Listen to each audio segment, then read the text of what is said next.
would you work to heal the divisions in town and reduce the temperature of discourse and of the spreading of misinformation, specifically COVID, the COVID crisis, masks in the schools, diversity, race issues, town disputes? In general, I feel that, when you are opposite somebody, who disagrees with you on things, that empathy is really important. And I feel like the word empathy kind of gets a bad rap.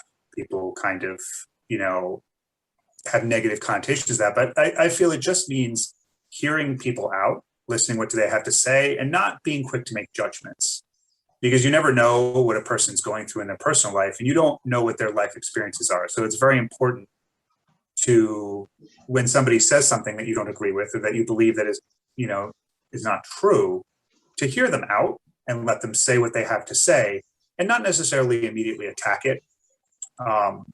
People will have more respect for what you have to say if you demonstrate to them that you're a person who listens, as much as they talk or more than they talk.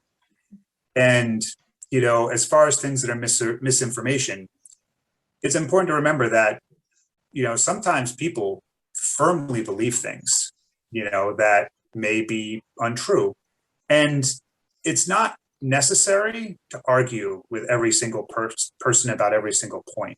It's more important, in my view, to try and find the places where we agree and work backwards from there. If we start with the places we disagree, kind of you're like two people pulling on a rope against each other, you don't make any progress. But if you start from a position where you're both pulling in the same direction, I feel like the other people will be more quick to give you the benefit of the doubt and more interested in what you have to say and be more accepting and receptive to what you have to say.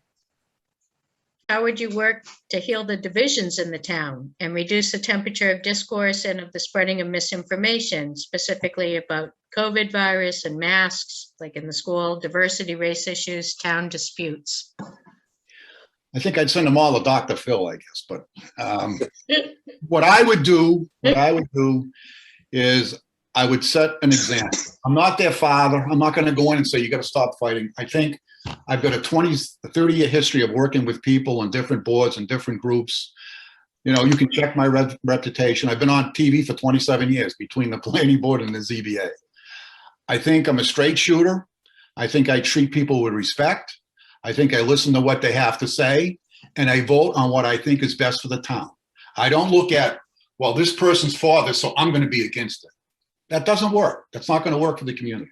And I think by setting an example, I'm hoping that the other board members will follow that. That's all I can say on that. Set an example.